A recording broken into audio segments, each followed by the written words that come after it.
The fiery slopes of Gehenna, the furnace of perdition, the fourfold furnaces, the bleak eternity. Gehenna is the lawful evil, neutral evil plane in the Great Wheel cosmology of Dungeons & Dragons. It is a realm of suspicion and greed, a plane totally without charity, without any concept of pity, mercy, or any other redeeming quality.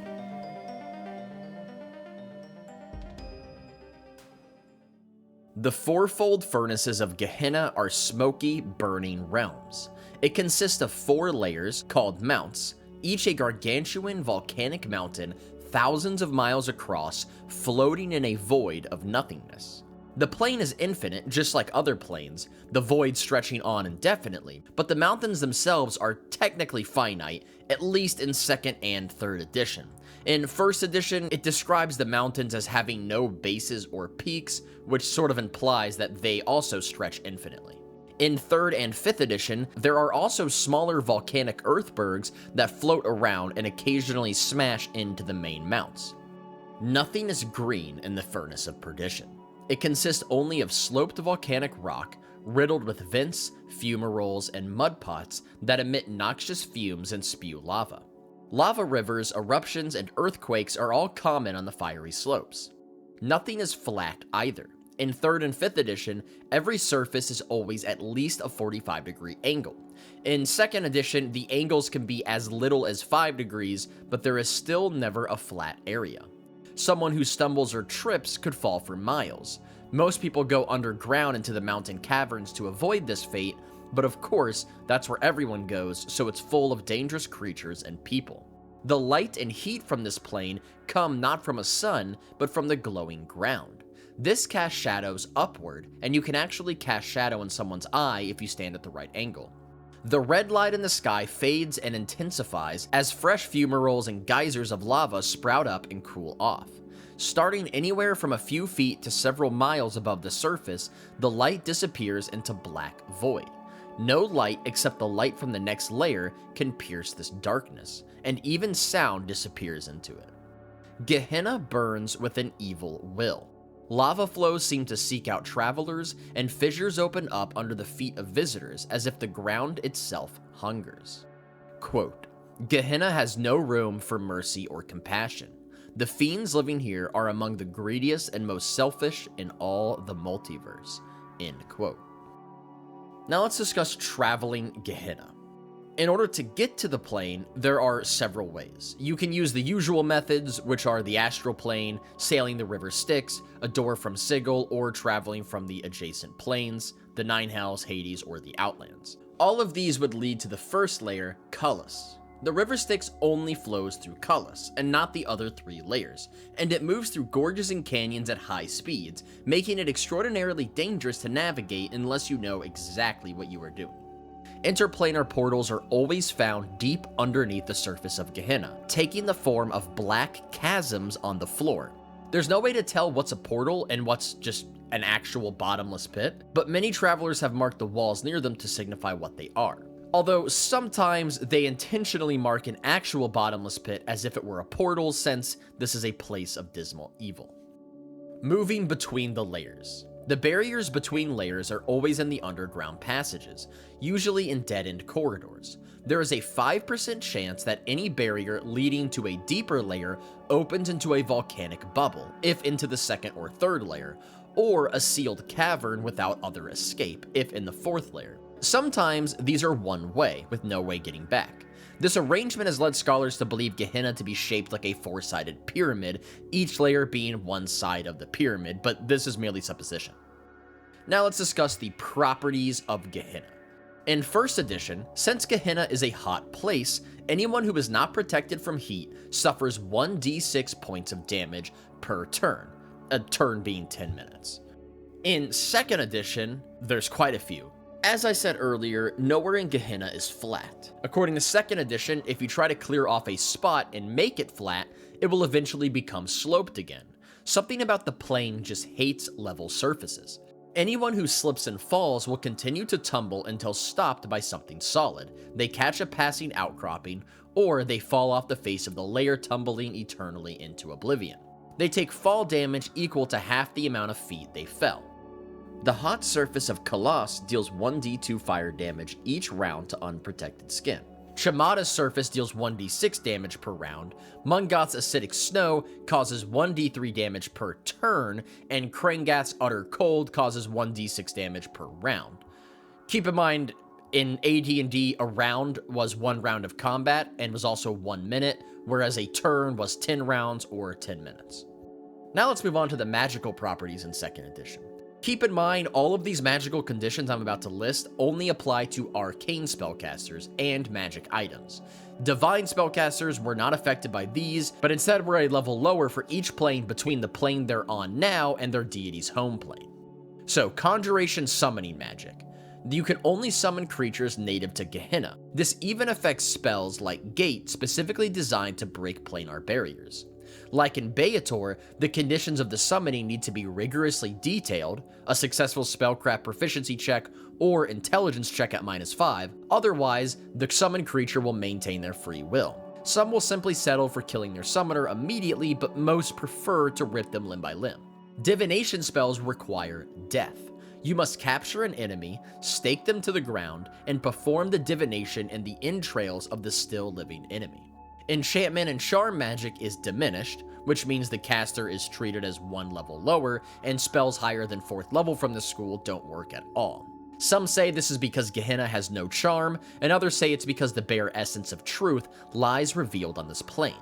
Invocation, evocation is enhanced, meaning the caster is treated as 1 level higher, and all saves against the school are made at -1. Quote, brute power works well on Gehenna, and those who can use it subtly profit even more, end quote. Necromancy. Every spell cast to harm gains a +1 on every die of damage, while ones meant to heal are reduced by -1 per die.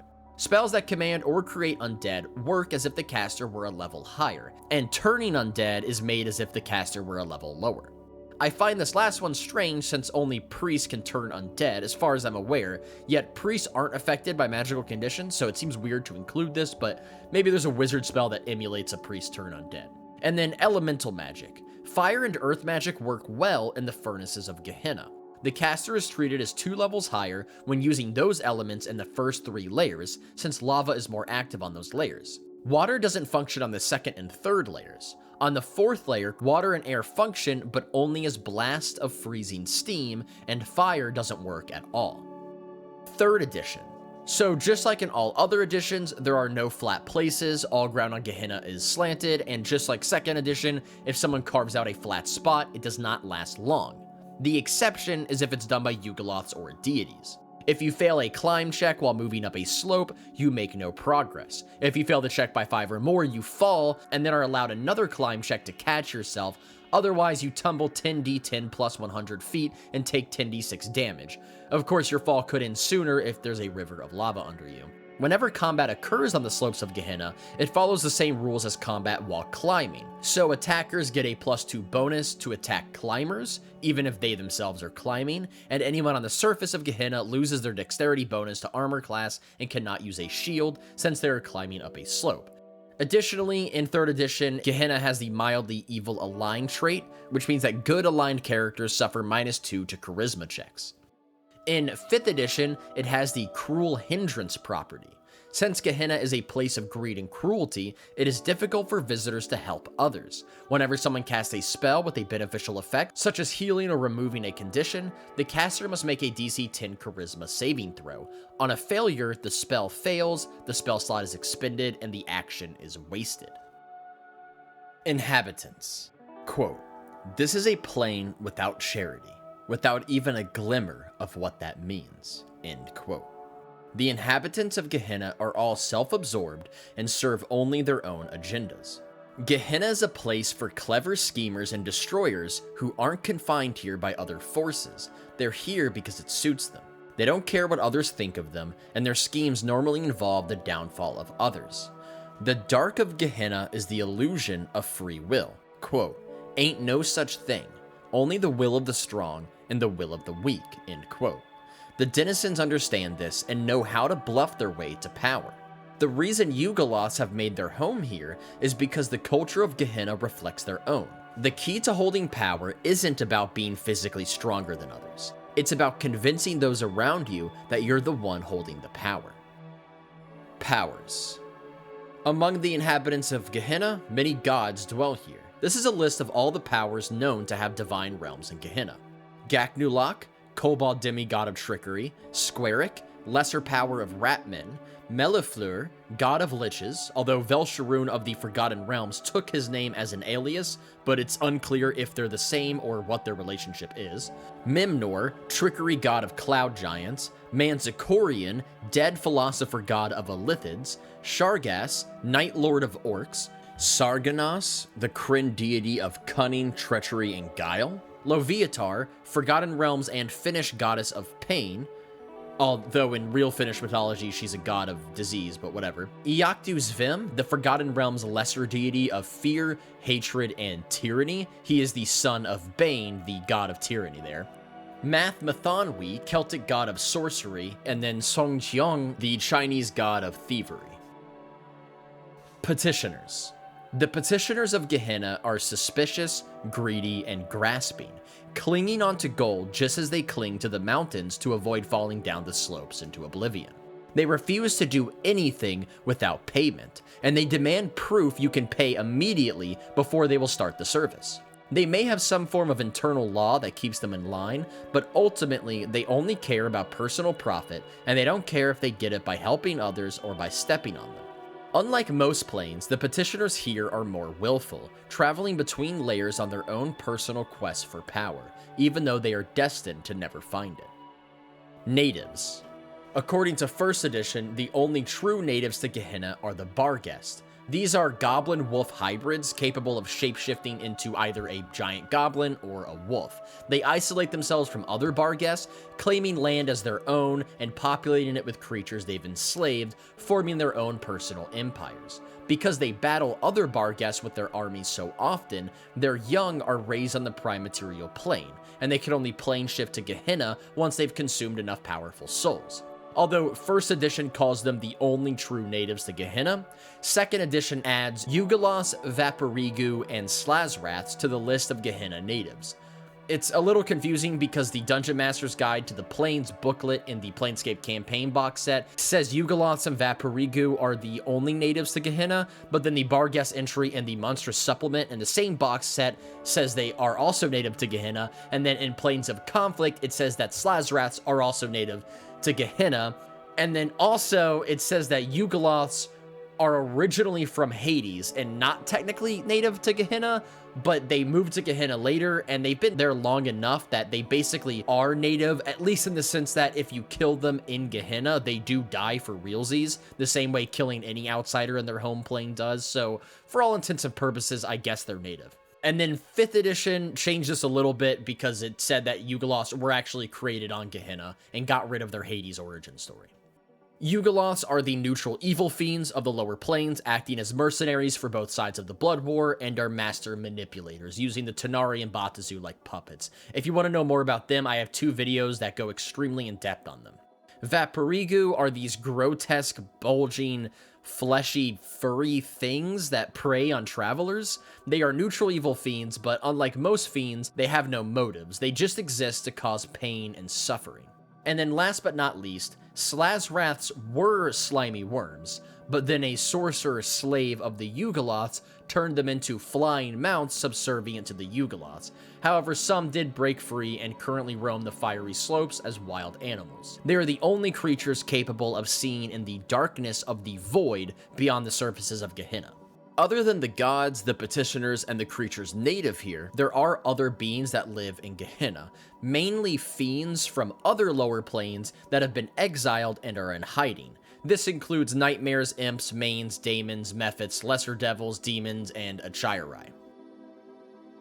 The first layer of Gehenna is called Khalas or Khalas.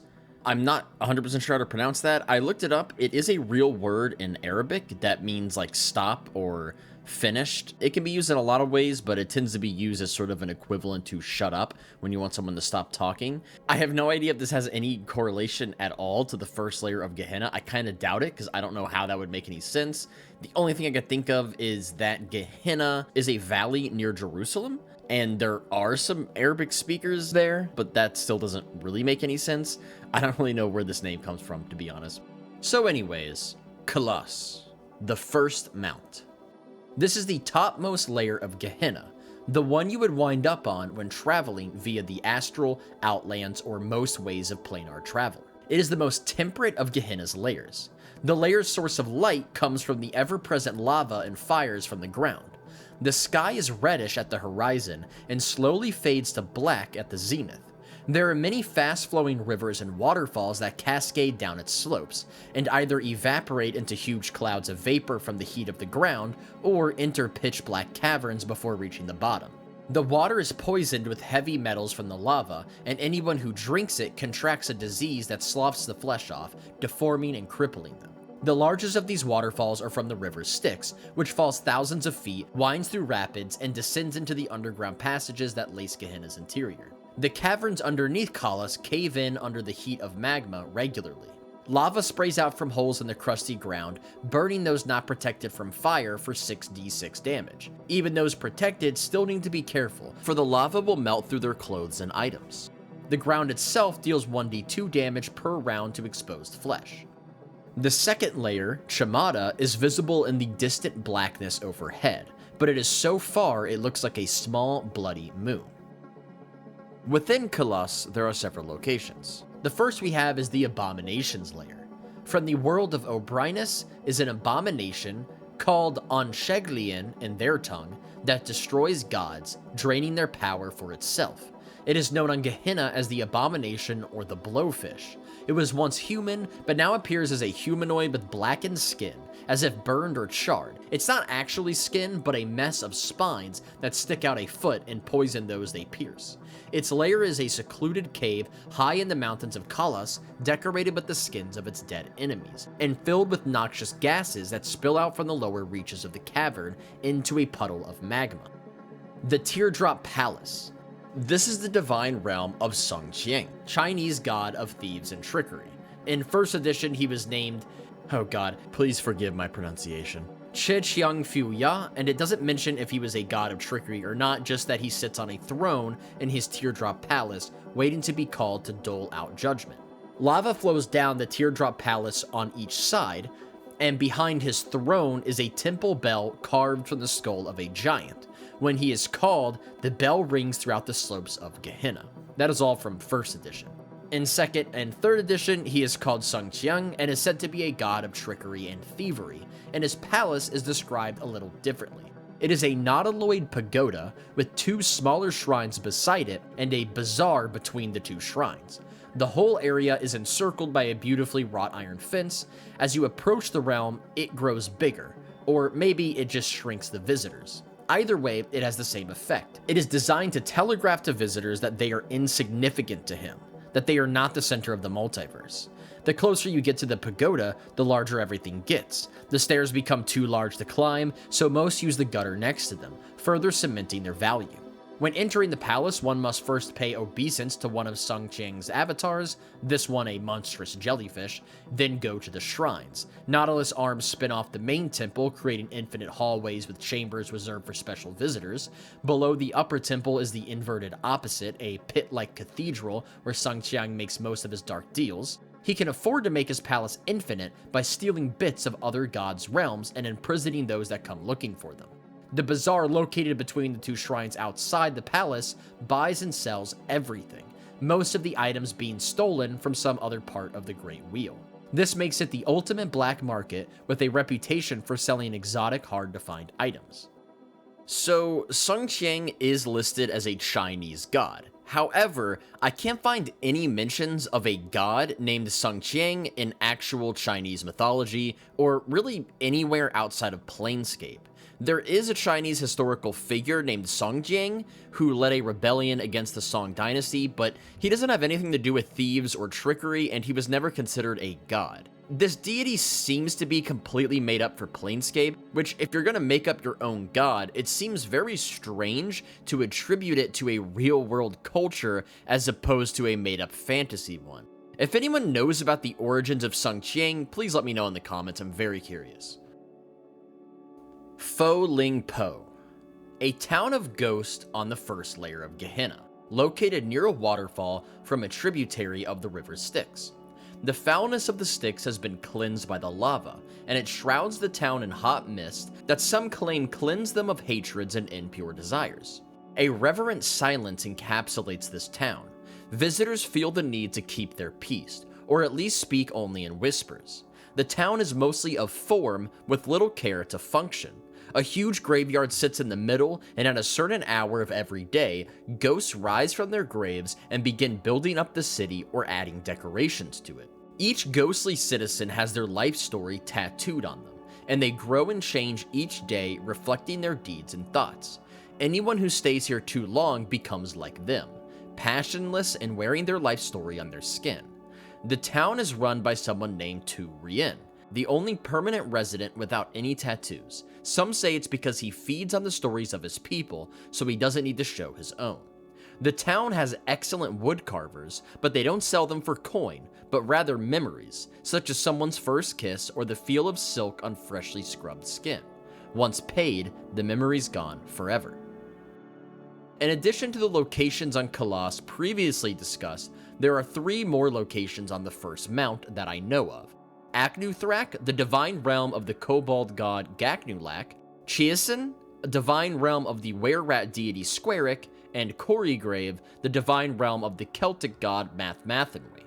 The reason I include all of these here at the end is because other than their names and whose realm they are, I could find no descriptions on what these places are actually like. All I have are the images of them from this map of Gehenna from 2nd edition. Chamada, the second mount, the cruelest of all of Gehenna's layers. Rivers of lava thousands of miles wide flow down its slopes, constantly hardening and damming itself before bursting forth in new directions. These ever-present lava flows make finding solid, cool ground rare. Vents spew volcanic ejecta like pus-filled boils. Volcanoes wide enough to fit cities inside them litter the landscape like warts. In 1st and 2nd edition, air within 10 miles of the surface is filled with a caustic cloud that smells like burning hair and sulfur-scorched flesh. It causes blindness and acts as a stinking cloud spell. In 3rd edition, there is no poisonous gas, but there is a feather-soft gray ash filling the air and limiting visibility. The only place safe from this wretched stench are the caverns below. However, these aren't any more hospitable. They constantly fill with boiling rock, and the caverns themselves are too hot to step into. They are really more like air bubbles in the magma than they are true caves. The ground glows orange from the hot magma, bright enough to block out the sky. Any exposed skin touching the ground takes 1d6 damage per round, and any objects touching it, including your shoes, must make a saving throw versus magical fire or burst into flames. Within Chamada, there are several locations. The first is Mimicry. This town looks like a small moon floating about the layer. It is 500 feet in diameter in 2nd edition and 2,000 feet in diameter in 3rd edition. There appears to be a bustling town on the sphere. Buildings, paved roads, and happy people going about their lives. Truthfully, the entire town, including the people in it, are one giant mimic. The citizens all speak with its voice, and their feet barely lift off the ground, always staying connected by a gooey filament. It puts on this illusion to lure people to it so it can consume them. Sometimes it doesn't eat people, allowing them to leave and tell others about this so-called safe haven on the cruelest of Gehenna's layers. If a single drop of blood touches Mimicry, it can reproduce that person along with all their memories, but not their natural or magical abilities. It uses their memories of their skills to create useful goods in an attempt to become part of a regular trading route. In 3rd edition, it has become a common stop along several trade routes in the Outer Planes, so I guess it succeeded. The Tower of Arcanoloths, also known as the Tower Arcane in 3rd edition, is the largest gathering of Arcanoloths in the multiverse, and it houses their great library, where the contracts of the Blood War are recorded on the screaming spirits of petitioners and caged away as a permanent record of the war. The Tower of Arcanoloths looms over the slopes of Chamada. Its architecture evokes the style of sigil, complete with blades and spikes. It acts as a record vault for the Yugoloths, documenting the entire history of the species. Dangling from chains on the ceilings are petitioners, dripping blood into vast pools below. These pools are constantly stirred to keep from scabbing over, and the blood is used as ink for their contracts. The walls are lined with instruments of torture the Yugoloths use on the petitioners when they take breaks from scribing. The Yugoloths do not view torture as amusement, but as philosophical interpretation of existence. Below the tower lies the vast library, extending for miles and protected from the magma by powerful magic. Quote, each contract is inscribed on the living skin of a petitioner, burned in with magic and branding irons. Locked away in a tiny cage, the only thing left in the petitioner's mind is the knowledge of the contract and his horrible pain. It's quite delicious to the Yugoloths, end quote. It is thought the tower is a focal point of power, allowing Arcanoloths and Ultraloths to access all records in the tower from anywhere simply by concentrating their will. This allows them to recall which fiends had screwed them over and which are trustworthy, and to know which generals are easy to betray and which are dangerous to cross. The only caveat is it allows the Arcanoloths in the tower to know exactly where one accessing the records is, so if they're looking to stay hidden and keep their secrets from its peers, they must do their research physically in the tower or get their knowledge elsewhere. The Bastion of Hate. This is the divine realm of Yaktu Zvim, the son of Bane, the Forgotten Realms god of tyranny. It is a basalt palace, a blocky, dull piece of architecture that repels the magma that constantly flows around and under it. Inside, he has opened up a wall into a pit of lava to use as torture on prisoners he wants information from. You also have the Palace of Deception, Sarganas' realm, Rictus, Manzikorian's realm, and Threotor, Mimnor's realm, which I couldn't find any information on other than their names. Mungoth, the Third Mount. It is a layer of ash and acidic snow. While there is volcanic activity, its furnaces are fewer and farther apart, making this a cold, dimly lit realm. On the edges of the volcanic reaches, ice and snow are frequent, and the reddish glow in the sky fades to violet. The realm's many hazards include avalanches of cold mud, wet snow, and burning rock, but the most dangerous part of Mungoth's environment are the snowstorms. The acidic snow is mixed with ash, burning through clothing and skin alike, dealing 1d3 points of damage every 10 minutes in 2nd edition, and 1d4 damage per minute in 3rd edition, and the storms last several hours. A snowstorm will blow through any given area 80% of the time. The only protection from it is artificial structures or caverns. Since ice accumulates on the slopes of Mungoth, climbing suffers a -4 circumstance penalty in 3rd edition. Since the surface is so dangerous, the safest places are the caverns beneath the layer. They are the most habitable of all the cave systems in Gehenna, which makes them the most contested. The first location in Mungoth we're going to talk about is Ontland, the divine realm of Loviatar, the mistress of pain in the Finnish and Faerunian pantheon. Although in actual Finnish mythology, she is a goddess of disease and death, not pain. She dwells in a fortress made of ice. This is called the Frigid Palace. Its jutting crags resemble the tortured screams of her victims, and the ice glows at night, dancing in blues, reds, and greens across the sky. It is said to be beautiful, and one of the only benefits to visiting the realm. The realm is extremely cold, so much so that one's breath will freeze on their beard. The ice and cold of the realm is protected from the occasional heat of this layer by powerful spells cast by her parents, Tunatar and Tuoni, according to 1st edition. In 2nd edition, it is protected by Loviatar's will alone. The freezing cold and acidic snow are prevalent all the time, and when the wind kicks up, the snow can sear through flesh, 1d4 damage, and the gusts can knock down reindeer, strength save or knocked prone and take 1d3 damage. Icy rifts and crevasses are common, and many of them drop hundreds of feet into magma pools. Daytime lasts 2 hours in Ontland, and night is 22 hours. Direwolves and carnivorous caribou roam the icy, not completely flat plains. Yeti and Rimmerhas live in caves carved into high glaciers, and these glaciers move on their own, gliding miles in a single night, and opening and closing their crevasses like mouths, consuming most who adventure to them. Loviatar rewards good and bad service the same, with a drawing of the 9 tails across their back. It's just that she lets the good servitors live, and the bad servitors are flayed to death. She tolerates no fools and has no sense of humor, expecting the same icy logic from her servants that she possesses. She is said to have the sense of humor of an iceberg. Quote, she is served by faithful creatures that she rewards with cruelty and abuse. Not a nice place to visit, end quote. Undland is renowned on both sides of the Blood War for their skilled torturers, recognizable by their icy daggers and whips on their belts. Several of them have even taught at the School of Pain, located in the city of Dis and Beator. The wolf pelts sold here are easily enchanted, many of them giving protection from cold, however some are cursed and transform the wearer into ravening beasts that even cures for lycanthropy cannot rid. Several towns lie scattered across the realm. Smertson is the largest with a population of 10,000. Everyone here wears the fur of the white wolf, believing it wards off evil deeds done to them. It's not very effective though. However, it is the most cosmopolitan of the towns, in the sense that visitors aren't immediately stripped of their belongings and thrown into the snow. The second largest town of Undland is Asburn, watched over by a werewolf named Purs Finson. Another place in Mungoth is a town called Portent.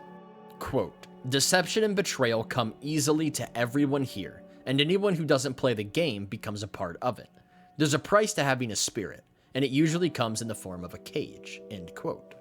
In the center of Portent, the buildings are tall and strong, and this is where the rich, who attained wealth by treading on the backs of others, live. The outer edges of the town are the slums, where the streets are narrower. In the middle of town is the Great Hall, where a throne, made from a bone that was never part of any creature, sits, and it seems to ward off anyone who looks upon it. Although Portent has a throne, no one actually rules this town. Plenty of people want to, but they never get enough control over the city to declare themselves the ruler.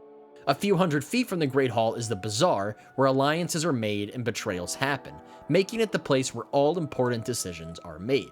Fights here in Portent are always verbal.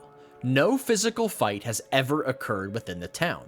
Travelers find themselves incapable of drawing their weapons in anger. One can only do so if they plan an attack and assassinate someone, as plenty of murders have happened here. But once they lose reason and become emotional, their body goes rigid until reason returns. Portent forces people to think out a conflict, to plan acts of harm. If someone reacts to anger, they have 1 minute to calm themselves down.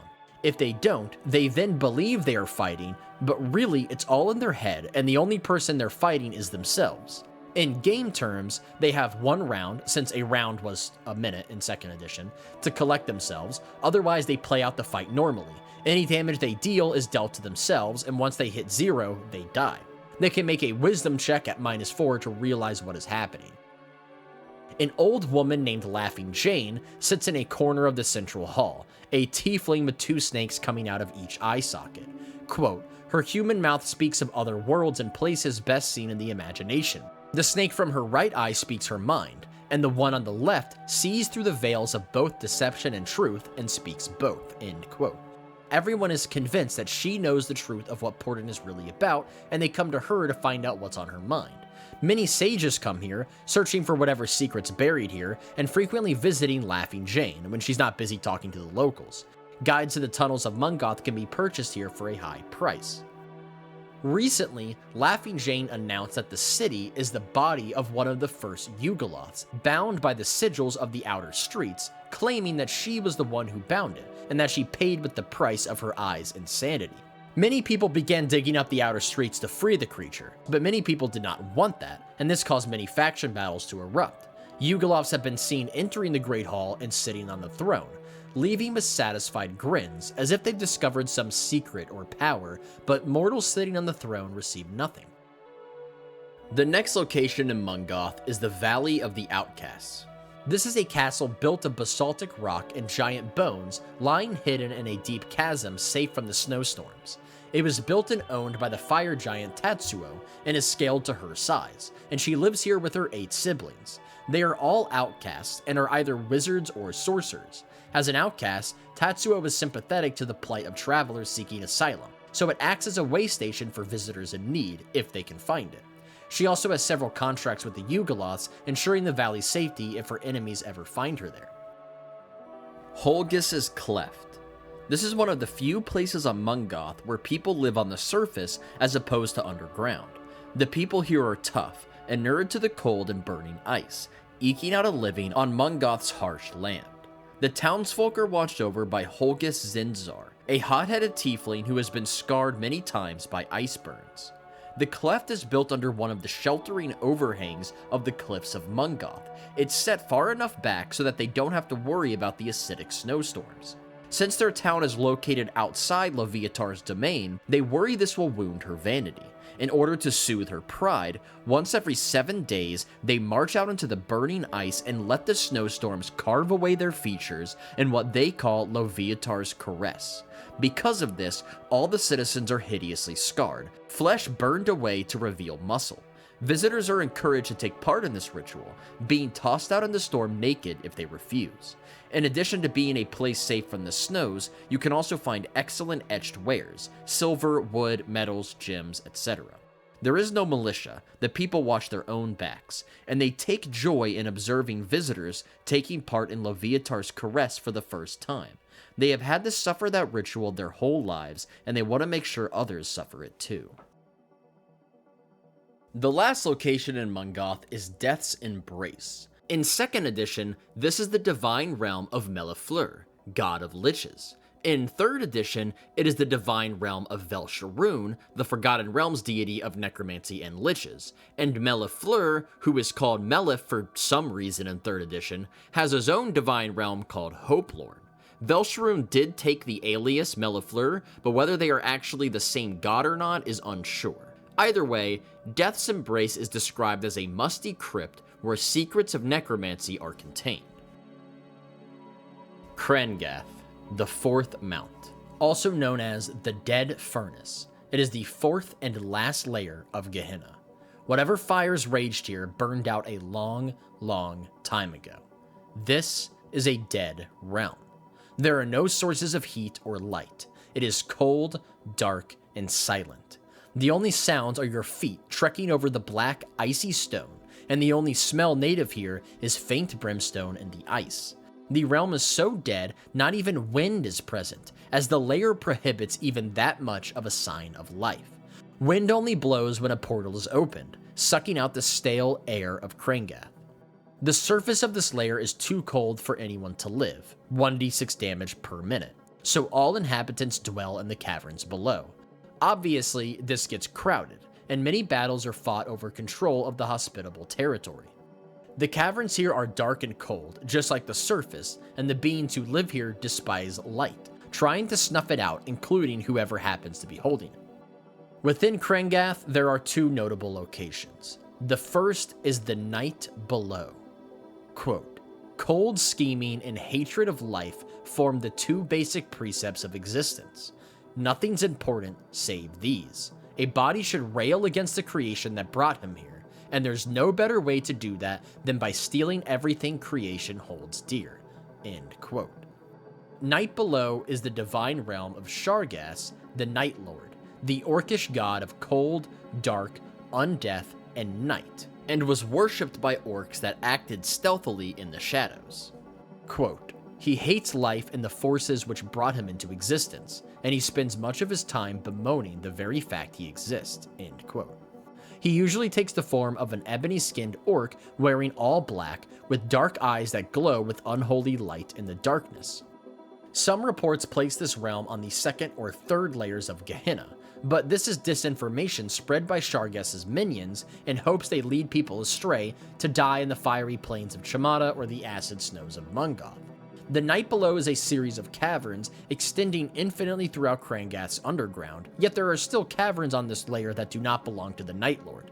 The caves twist confusingly in all directions, making navigation extremely difficult. They open up into huge caverns every now and then, and these are where the main orcish populations dwell. These petitioners spend their afterlives desperately trying to prove themselves to Shargas by slaying any intruders unless they prove they have good reason to be here. The darkness of Night Below is utter, and any light here, no matter how magically powerful, can only illuminate a 5-foot area. Even dark vision doesn't work, and only Shargas and his minions can see well. Any light brought into the realm attracts the attention of 10d10 orcs who come to investigate, usually only having one appear before the intruders, while the rest wait in the shadows ready to kill and maim from behind. The darkness also magnifies the other senses. Smell becomes important, and sound travels exceptionally well through the tunnels. Those blessed by Shargast can move silently with a 65% or greater chance and can mask their sense with an equal chance. Those not blessed by Shargast suffer a penalty to move silent checks, a removal of roughly half their ability. Those with no ability find their armor jingling, packs rustling, and all their sounds seem much louder. In order to prevent the noise from traveling far, they must move at half speed or make a save versus paralyzation. Night Below has some of the best assassins and thieves in the multiverse, and those looking to purchase their services are the only visitors welcome here. Of course, the price is ridiculous. There are rumors there are more layers to Gehenna beneath Krangath, and this is the best place for information on the portals to those layers. However, all who go in them never return. The other location on Krangath is Hopelorn, the divine realm of Melif the Lich Lord, although in 2nd edition he was known as Melifleur. It is a complex of obsidian, resting on an artificially maintained ledge. It is decorated with dim, reddish lights placed in slit-like windows. Here, along with his cabal of liches and other powerful undead spellcasters, he conducts research into the nature of life, death, and being. They capture fiends for their experiments, but they never capture Yugoloths out of fear of retribution. I do have one more location, however, this one is not tied to a specific layer of Gehenna because it moves between all of them. That is the Crawling City. It is a giant city made of obsidian that crawls across Gehenna, from layer to layer, on huge fiendish legs grafted to its foundation. It is controlled by the General of Gehenna, leader of the Yugoloth race.